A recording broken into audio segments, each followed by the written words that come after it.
Sometimes it feels like if we don't get all of this right, if we don't sort of thread the needle of all of the latest social media trends, we're going to fade into nothing. If you're an artist, if you're an aspiring artist, if you're a professional artist, if you're maybe just even a hobby artist, do you need a website, a personal art website? Do you need one now? And are we likely to need them in the future? It could be said, look, that a lot of current social media platforms give us a lot of visibility. There's virality there. It's a lot easier if you kind of do the right things to get a lot of visibility as an artist, and that's good. And they're also trendy. They're much more popular. They're kind of sexy to a certain degree.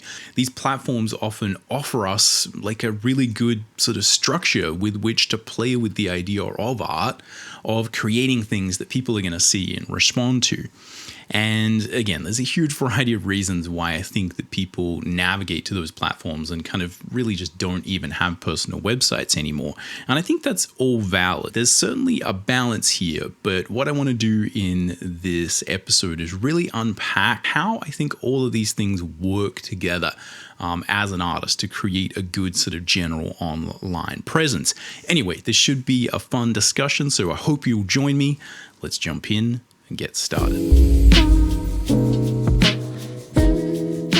Welcome to the Visual Scholar Podcast. My name is Tim Mcburnie. I've been a professional artist for over 20 years, and on this show, we're all about demystifying the worlds of art, creativity, and productivity so that you can get better faster and enjoy your artistic journey. So I think it's probably worthwhile me just explaining, before we move on with this idea and sort of delve into this topic in a little bit more depth, if I can just share with you a little bit of my journey and sort of where I'm coming from as it relates to self-promotion and, why I do the things that I do. For me personally, I found that although social media is interesting, and by social media, I really would sort of class that as like Facebook, Instagram, TikTok, etc. But that form of social media where you have the ability to go viral, you have the ability to, reach a lot of people, but you kind of also have to put a lot of effort into building your profile, posting regularly, and feeding the algorithm. I found that in general, that stuff has not helped me that much from an artistic career point of view. I found that the thing that works best for me has been ArtStation. That's really where I found the most response, the most, sort of job opportunities and all of that kind of stuff. That plus my website. And that's how I sort of track these things. I have rarely seen much traction come from those social media platforms as I build my profile there. And from talking to other artists, that's kind of the feeling that I get. This is totally going to change depending on what type of art you're making and what type of audience you're trying to reach with your promotion. So if you're trying to sell prints, I think, maybe social media might be a really, really good thing to do. For me, the thing you have to consider is that most art directors and people who are probably going to hire me for jobs are either they're in my generation or older, let's say, and they're used to looking at websites, and everyone kind of just hangs out on ArtStation. So I found that ArtStation and the website that came before ArtStation, which was CG Hub, they converted the best for me, essentially. And when I put a lot of effort into those platforms, I saw a good sort of response in terms of people giving me job opportunities. So again, that's just like a bit of a quick overview on my kind of experience with these things and what I actually do and why I do that. I've had a fair experience building websites, which may as well color some of the advice I'm going to give, because, I spent a lot of time building my personal website back in the early 2000s. I ran a sort of group daily sketch blog and I had to set that up. Installing software on servers, etc. After that, I kind of moved to Squarespace because it was a lot easier. I probably should have a Squarespace ad or something like that in here, but I just can't be bothered with that stuff. Played around with the modern sort of versions of WordPress, where you have a lot of similar easy drag and drop sort of website builders. So, it's important to note that stuff's getting a lot easier. It's a lot easier to use, but certainly that may color some of the things I'm going to say, but hopefully also, if you're not quite sure about some of these things, my experience there can maybe help you as well. So There's fundamentally a lot of complexity involved with setting up and maintaining your website. So this might be relevant if you have been running a website for 10 years and you're kind of sitting there thinking like, do I even need this thing anymore? Is anyone watching this? Most of the messages I get are from, social media or ArtStation or whatever. I think that there's there's obviously a time cost, a money cost with maintaining a website, updating it. You have to learn new systems every now and then. There's a lot of negatives to this, right? But I think it's also really important to understand, what I sort of consider like the Instagram dilemma, right? Which is just how you can kind of see how these platforms have evolved. Now, I think it's easy to see as well how sites like ArtStation have evolved and are evolving, and some of the traps and dangers that I, see are pretty sort of obvious coming down there. It's worth mentioning that the website that kind of everyone was using before ArtStation was called CG Hub. And that's where we, a lot of us put a lot of effort into that website, putting up our profile, posting regularly, really trying to get more followers, etc., playing the game.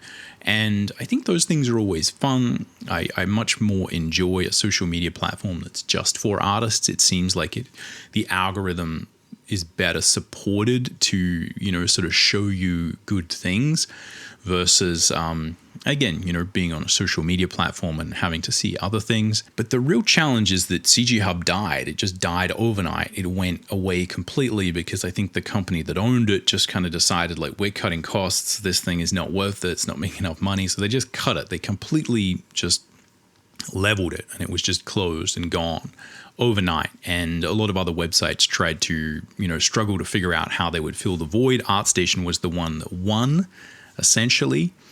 But you can see the same pattern repeating. And I think this is important to understand, is that all of these social media platforms evolve and then they de-evolve. They die, essentially. They have a half-life. They have a life cycle. Before ArtStation, there was CG Hub. Before that, DeviantArt was a big place that people went. Before DeviantArt, there were other galleries. Before those, there were ones before that. Before Facebook, there was MySpace. And whenever you're sort of in the current thing, especially maybe if you're a little bit younger, it seems inconceivable that this platform is going to die, right? But I think they all do. And even if they don't, what happens is they change to the point where, like Instagram has recently changed a lot of its algorithms to try and keep up with TikTok. For you, they die. And the effort you put into it is kind of depreciated. And it's really just critical to understand here that fundamentally, from a business or strategic point of view, when you're posting on these platforms, you're building their platform.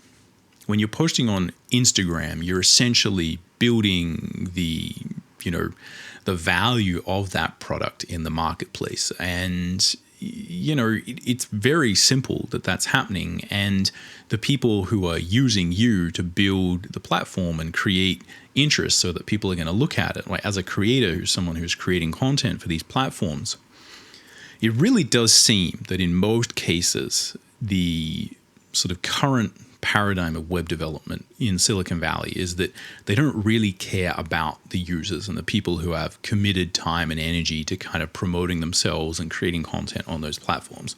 They only care about the bottom line, and they will change the algorithm at any moment's notice. And that completely can derail all the effort you put into it. So even if the platform doesn't die, the platform might have to pivot so that it tries desperately to not die.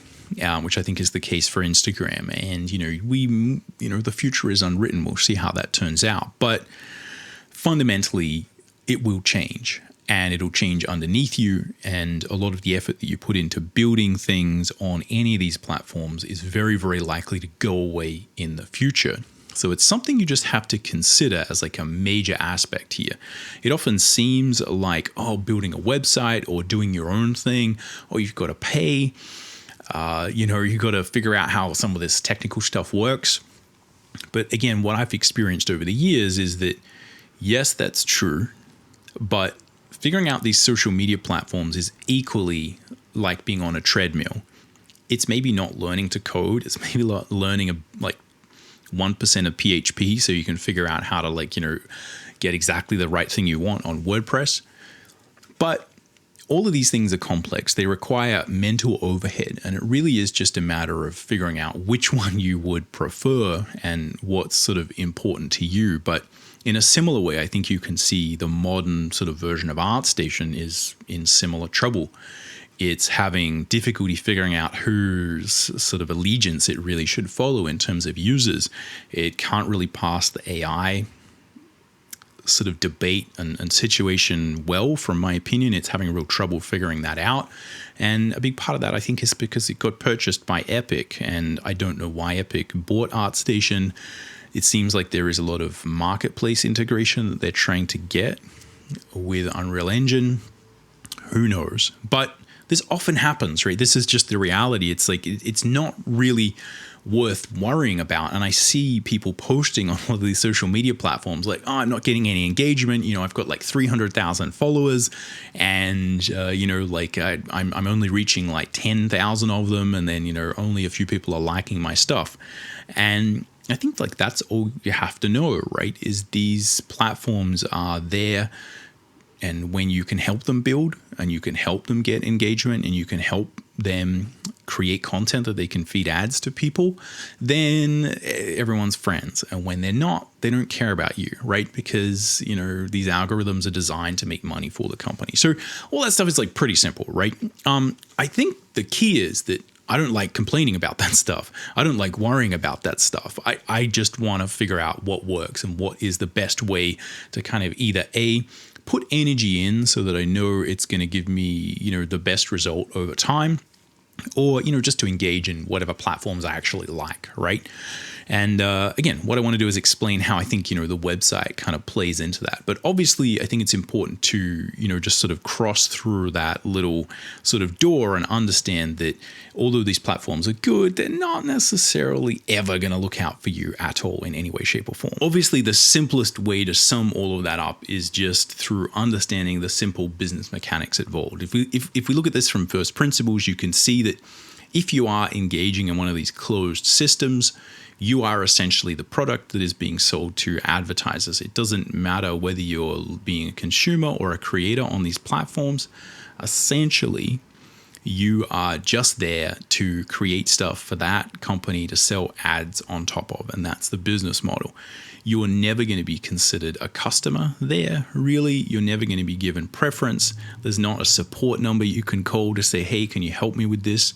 One of the reasons I actually like doing stuff on YouTube is they're a little bit sort of in the middle there. They do take care of the creators a little bit better. And, you know, I think that's sort of an important thing. It's possible a lot of this will change, and that has been some of the sort of hype that was surrounding Web3 and the whole idea of decentralized, you know, blockchain-enabled sort of social media platforms and all that kind of stuff. That seems to kind of die down. The hype has worn off that one, but significantly. But, you know, I think it is possible that there will be more of that in the future. And you can see social media platforms at the moment are starting to kind of say, like, look, we have to pay creators to, you know, sort of stay in the game, let's say. But still, you're fundamentally the product. Whereas if you compare that to, you know, where, oh, it's annoying because you have to put effort into building it, maintaining a website, you have to pay for hosting, you have to pay for the domain. Yes, that sucks, but it means you are a customer. It means you have recourse. It means you have control. And that fundamentally is just the simple difference. In one situation, you are the product and you are not the customer, and no one cares about you really. They only care that you are following the rules, following the algorithm, creating the stuff that people want to see at that particular time. In the other case, like, yes, you have to pay, but you are the customer and you have control and you have freedom and you can kind of make that thing whatever you want. All right. So while it might be good to, you know, metaphorically retreat to a cabin in the woods in the middle of nowhere, have your liberty, your self-sovereignty, your decentralized utopian ideals, the reality is that a lot of these social systems, these give you a big opportunity for viral engagement, for, you know, basically having a lot of people see your stuff if you create something really good, right? Often it is shared around. I think that's really valuable. So, the way I kind of view this is just to understand that there is like a system of presence that we sort of have on the internet or everywhere else as an artist, and it's something you kind of need to cultivate. And I guess the real point here is that I still think a website is the best thing to kind of have at the center of it. It doesn't necessarily mean that it needs to be the biggest thing at the center. It can be very small, but I think there's immense value for a number of reasons that I'll kind of talk about to make this something that you do have and you do maintain it and you do really put a little bit of effort into it. And I think it can help on many, many fronts. And I think that way, if you put a lot of effort into, your chosen social media platform and it's really working for you, I think having some leverage and an understanding that, you can say no to that agreement if you want, right? Some of these sort of systems become very abusive. It's almost like an abusive relationship with some of these social media things if you're kind of putting a lot of effort into it and then it's like not working for you anymore, or you don't like it, or you don't like something the company's doing. Like you don't really have much freedom. So it's more about, again, understanding that as systems fade in and other ones come out, you always have a website there in the middle that you can kind of send people to. And I think that's a really, really important thing to understand. Now, obviously, everyone's system, I think, will be different. You will enjoy different platforms better. You'll understand them. You'll naturally have a creative flair that works somewhere versus somewhere else. And I think that's totally valid. And who knows what the next thing will be. But again, I think always having a website there is a really, really solid part of any sort of online presence system. Now, if you're wondering like what I mean by a website, it really is just a place that is not part of any other centralized platform where people can view your work and they can link it up with your name. It's that simple. I think the most basic version of the website that I'm always sort of teaching people as students is just it's yourname.com or yournameart.com or whatever you can get that is just your name so people know it's you. All you need is an about section that's like, hey, this is me. This is, you share as much or as little information about you as you're comfortable with. Some people don't like putting photos of themselves on the internet. That's fine. Like whatever you want. But literally a paragraph of text, a photo of you or, something you like, your cat or your dog or your garden or, something you like or whatever. It could just be a bit of art, right? Like whatever you want. Paragraph of text. And then just at minimum, I would say, 5 to 10 pieces of your best art. That's it. And the goal is just to graphically represent those things, make it very easy for people to see them. There's a huge, infinite variety of ways you could visually frame that information. And I think those things change and get better over time as, more advanced sort of visual tools become available to very basic software platforms, right? So if we're thinking about like a WordPress installation or using Squarespace or Wix or one of these other website builders, again, as they get better, it's much easier to make that simple collection of, it's an about page and a simple gallery. You can make that look really good, right? So over the years, I found it's much easier to be like, now you click this button and that thing looks a lot better. Whereas, 10 years ago, it was a little bit simpler. So this will improve over time. It's not something that you have to really sort of put a lot of effort into. All you have to really do, I would say, is make sure that when people hit your main page of your website, they see your name, so they know I'm in the right spot. And secondly, they see some piece of your art, so they know like, okay, yes, I'm looking at an artist. That's kind of what it is. I understand I'm sort of in the right spot. And then you just make sure that it's the minimum amount of clicks that they can then see a good representation of your sort of chosen folio, right? Again, 5 to 10 pieces of art. That's it. Now, you can expand upon that if you want. And I think, there's a variety of reasons that you might want to do that. But really, it doesn't have to be any more complicated than that. On the technical side, again, there's a lot of really easy ways to do this. You can just go with those simple website builders like Squarespace. WordPress is, I think, a lot easier to use than it has been. A lot of those things have caught up to Squarespace in terms of just being able to drag and drop and change colors. You don't really need to do any coding at all now to use these things, not even to install them. Often, if you get a hosting platform that supports WordPress, it's really just a matter of like click, click, click. You can follow a tutorial online. It's pretty simple, right? If you're doing digital art or you understand how to use sort of these software programs, it's not that much different. Certainly might be a challenge for some of you, but again, I think most people will be able to handle to do either of these things. The only sort of upgrade I'd say to that I think can be a little bit more technical, but I think is very much worth it, is to make sure that you register your domain name sort of separately with its own domain. Simply because the easiest thing is to just sign up for one of these website builders and then you register your domain through that company. I think I'm always just wary of that, just from being around the internet for so long. I think it's a lot easier to then swap and it's very complicated to transfer a domain name. So I think it's just a little bit easier to kind of do that work up front, and that means you've always got your domain name separate from the website builder, company, hosting platform, etc. And that way, if you need to change them around, I know this sounds complicated, but trust me, it's a lot easier to do it that way than try and figure out how to kind of disentangle those things and transfer the domains and then swap over to somewhere else and hook them back up. Just from my experience. Again, that's just for what it's worth, a little tip. But yeah, at the bottom line is really simple, right? 10 images, 1 paragraph about me, and you're done. Okay, so if you're still listening at this point, I guess hopefully I've made the case for why I think this is important. But what I really want to do is sort of get to the crux of this, which is talk about, again, why is this going to be, I think, more important going forward?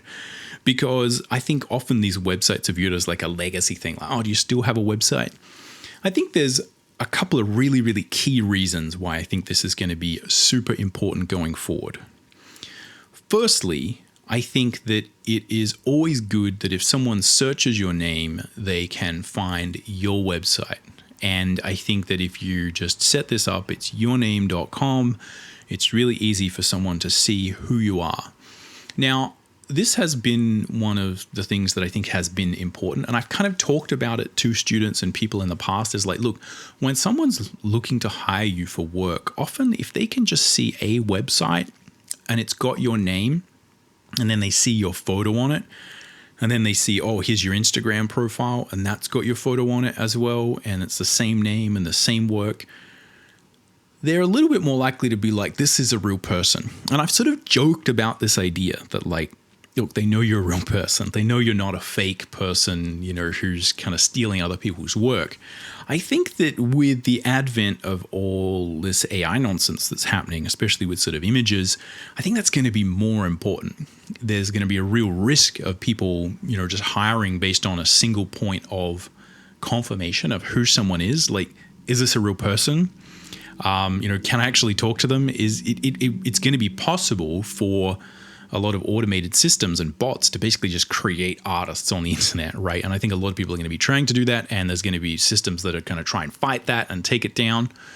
Who knows, right? I mean, this is, again, just sort of contemplating the reasons for why this may or may not be valuable. But I think that having multiple points that are difficult to set up is going to be valuable going forward. So the fact that someone can search your name, the fact that they know this is a website, that website cost money to set up, means it's less likely that it's some infinitely created bot, right? As a slight side note, I think this is also a reason why it's going to be more valuable for artists to start putting up their work earlier. Because the earlier you have a good representation of your work, and you can maybe see that, like, even if you have a profile on ArtStation or Instagram or your website where like you put up work and it sucks, I think that's going to be a really good way to prove you're real. If you can show the history of like, look, here's my development, right? I've been doing this for 5 years, and look, at the beginning I sucked, and now I am a little bit better. And like 10 years later, it's like, look at me, I'm this person. Again, if you're trying to compete against, sort of bots and AI spam, that might actually be really useful. Just a little sort of thing to consider there. But this has always been the concern for me, that you do need a website because it allows you to appear a little bit more professional to some people who are really going to value that. But also, again, just a fundamental key that I think has been really valuable is people being able to know, like, oh, okay, this is a real person. Yes, they have a website. This is the right email to contact them on. It's not someone else's making a fake account on a social media platform, etc. If people can see, like, oh, you've got an ArtStation account, an Instagram account, you have a website, they've all got the same photo, the same name, the same art, the same email address, that means it's a lot easier. You're much more likely to be a real person. Now, is that a concern? I think it is a concern for people who are hiring to know, like, who are they going to email out of the blue, especially if those are your first few jobs. So, I think that's just something to consider. There's a lot of these reasons, and these are the main ones that I think are going to be relevant. But again, going forward, it might be even more important to have a website, even though it seems like a real legacy thing, because in the future, what I think will be important to prove that you're real is some kind of effort. Some kind of thing where, you are paying money for a hosting platform. Yes, it did take you a while to set this up.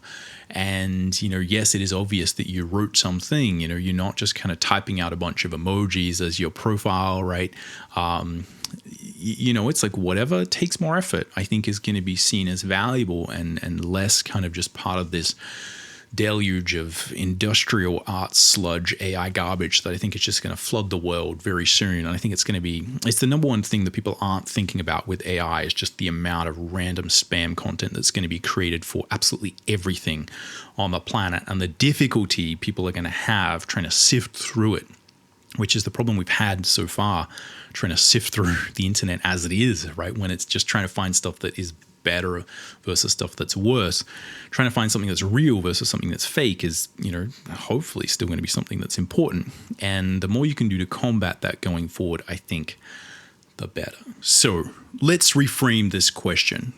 Do we need a website right now as artists? I would say if you have one, yes, keep it. Obviously, I think going forward, it will be even more valuable. If you don't have one, yes, I think it's well worth setting up.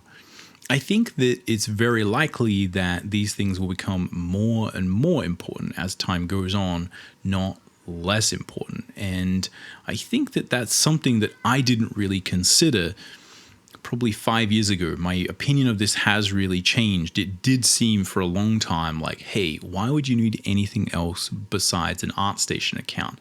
That's all you need. But I always kind of talked about a website as being something that was like, look, it's kind of good for, this kind of little reason, right? It's really good to have this for, just in case. But I think going forward, I'm really starting to think that it's going to be vital. It's going to be really important to have this as a major kind of part, because you have to consider not just now, but again, in 20 years, in 30 years, where do you want to be? Where do you want your art to be seen? A website will evolve. The internet will evolve.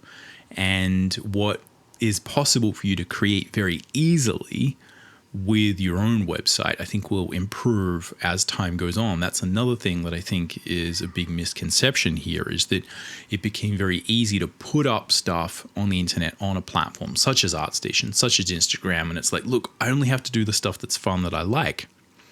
Well, if you've just been playing in that arena, you don't realize is that, things like WordPress or Squarespace have become a lot easier. It's a lot easier to create stuff that is often a lot more visually engaging, and again, has your art front and center. It doesn't have a whole bunch of other stuff. It's really all about you. And, I've known a lot of people who have kind of said this in the past. They're like, why would you use ArtStation? Because, someone sends me a folio. This was someone who's, again, very, very, experienced, advanced artist who, potentially hires people. And they're like, I don't know why people send me ArtStation links, because then I go and look at their art and then it shows me other artists next to them. And it's just ridiculous that you're, in this system that's not actually there for you and to promote your work and to define your style. And I think an art website can be a really good way to kind of put that stamp on your artistic style, so that when someone comes there, they're really like, oh, okay, I get who you are. They're not kind of thinking about the other things that they think when they're going to that website.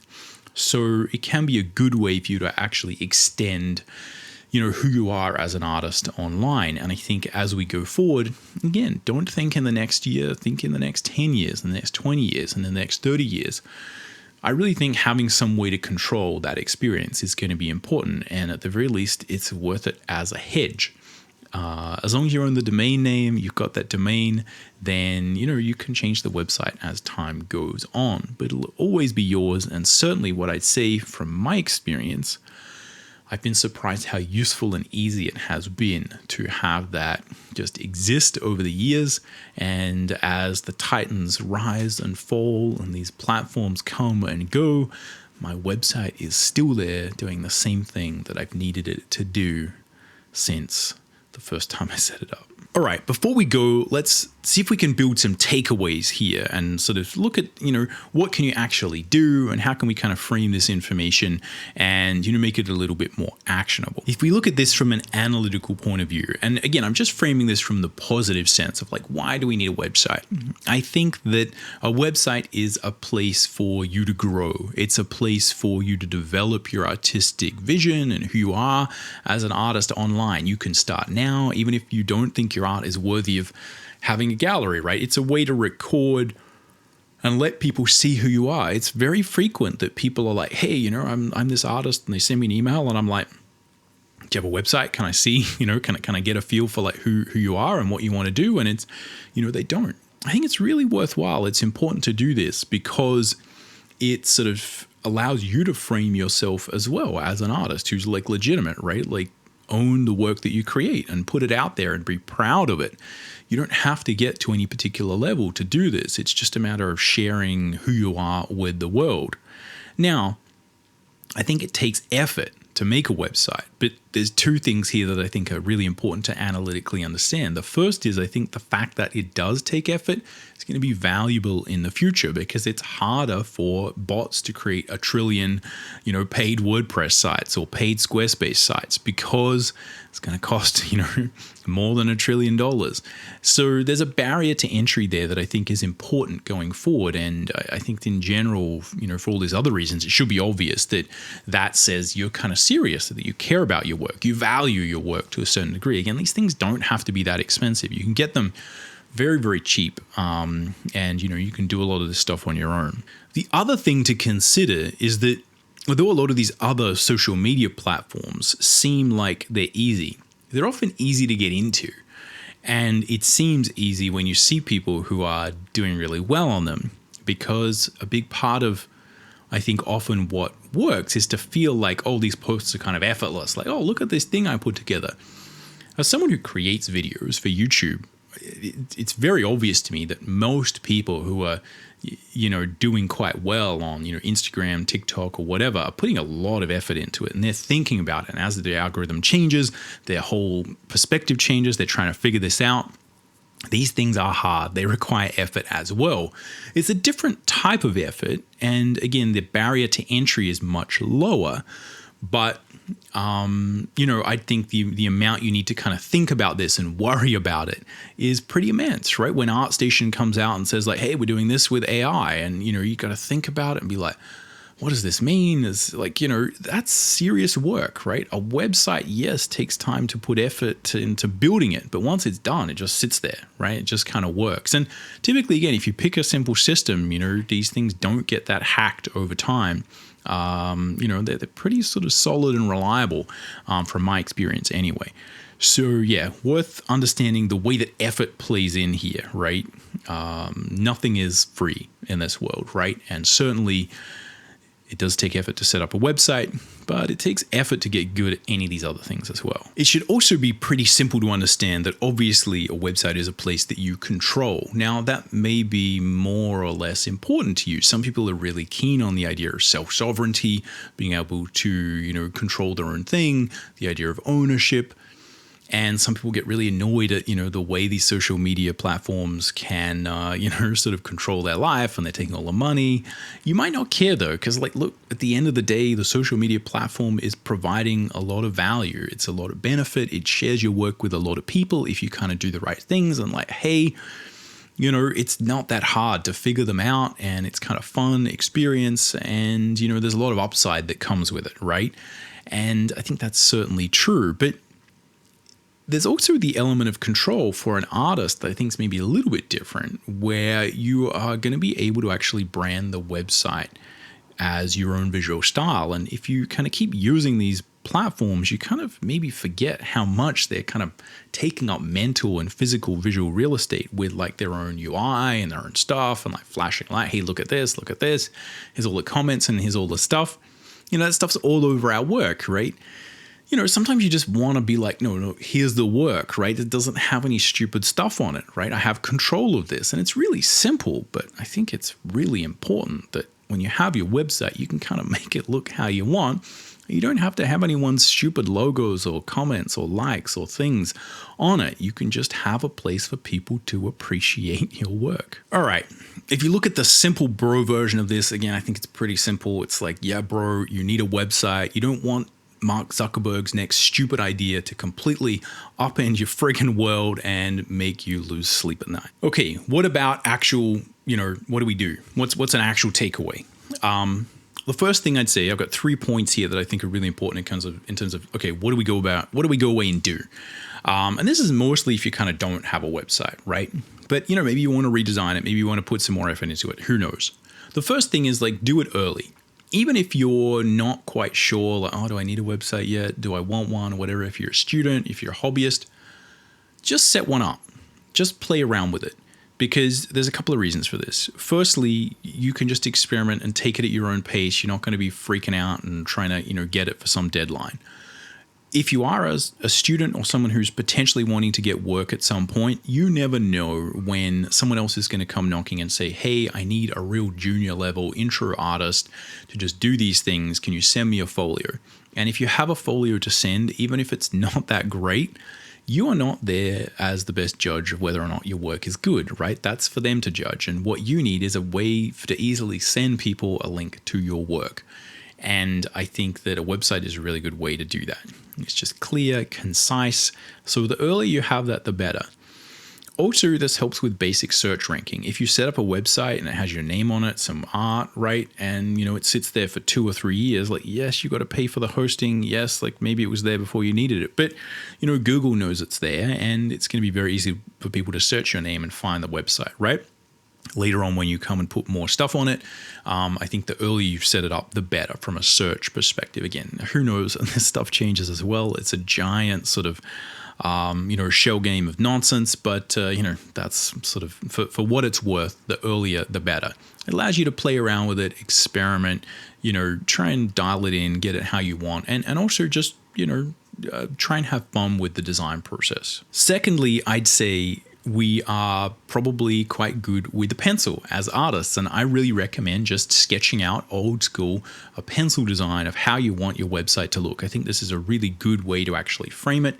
Just draw out what you want, where you kind of want it, and then try and find something that looks similar if you're looking for templates, something easy that's going to fit that, or at least if you do need to kind of build some version of that, if you have drag and drop builders, you kind of know, oh, I just need this page, which is like the about me, and this is the gallery, and I want a big image here, and I want this button here, and like I want links to my social media down there. Whatever it is, right? Just like draw it out. It's a really good sort of thing to do. And I think often we take for granted that we're artists and we can do this stuff. This is what a lot of other people are too scared to do because they're, not comfortable picking up a pencil and sort of putting it to paper. Thirdly, again, should be obvious, but there's lots of good tutorials on this. If you haven't sort of checked it out, there is a whole section on YouTube on like how to install WordPress, how to do it from scratch, start to finish. These things are updated all the time. There's a huge number of people who are like on this. Every single update that happens, they'll tell you what it's about, how to install it. Same thing for Squarespace, same thing for any of these other web builders. If there's something you want here, they're gonna give you an affiliate code, right? They're gonna want you to sign up with their code. They're gonna show you exactly how to do it step by step, super easy. Again, hopefully that should be obvious, but again, these things aren't that hard if you really kind of just put a little bit of time into learning the basics. All right, if we look at this from a spiritual point of view, and that may be a reach, right? It's like, what can we spiritually say or philosophically say about making a website? Well, I have something for you. I think that there's something about viewing this as an act of creation that I think is important. A lot of the way that we're trained these days as artists, as individuals, is to use these platforms. And I think it blocks us to a lot of the possibility that can happen and how easy it now is to create things from scratch. We're not even really creating them from scratch, but just the level of control that you get and the ability you have as a creator to make whatever you want, make it exactly what you need it to be, to put your soul, to put your vision into it. I think a lot of this stuff has become so ridiculously easy over the years. If you compare how easy it is for someone to make a website that looks amazing right now, and not just like amazing versus like what, I was creating in 2000, because obviously it's a lot easier to create something amazing, but like that actually probably looks better than most of these social platforms now, right? That you'd be surprised how good these web builders are, right? Well, you can just plug into WordPress and be like, wow, that's actually really cool. You can kind of do whatever you want. Most of the web is built on Squarespace. You look around all these crazy websites, like it's all WordPress really. Probably half of the rest of it is Squarespace. So, I think it's important to understand that you have the power to create stuff. You have the power to create whatever you want. You don't need these gatekeepers and these silly people, the Mark Zuckerbergs and all these other clowns to kind of say like, hey, here's the window you need to go through, right? That's not how reality is, but that is the reality we're presented. And it's so important as an artist and a creative to just get out of your head that you need to build on these small foundations that are sort of designed to corral you into particular shapes. Create what you want and really think deeply about what you want to say with your art, how you want to present it, and the fact that you can control it should teach you about the act of creation unto itself. That it is challenging, but the less kind of, shape you have, the more you understand what is possible. And a big part of being a creative is understanding that everything around you is created. All these websites you see are created by people. It's very easy for you to do the same thing. Once that switch turns in your head and you take ownership for the things you're making, it can make you into a better artist, and it can give you opportunities and ideas for how you can create other things on your own, maybe doing a Kickstarter, maybe making your own book. It becomes easy to see that this is how everything is done, and it is possible, and you can do it. Anyway, I think that's all we got time for on this one. Just a short video on websites, my thoughts. I think this is an important thing. People often ask me about this, so I thought it's worthwhile making a video, but let me know what you thought of it down in the comments below. Got any comments or follow-ups you'd like me to make? Be really keen to hear what you think about this. Leave me a like, subscribe on YouTube, or leave a review on podcast platforms. All of these platforms and algorithms really like that. So that's what they get us to say on these videos, which is, again, a good example of how the structure that we work in defines the content that we make. Anyway, but no, I am genuinely interested in hearing what you have to say in the comments below. I'll see you down there, and we'll catch you in the next one.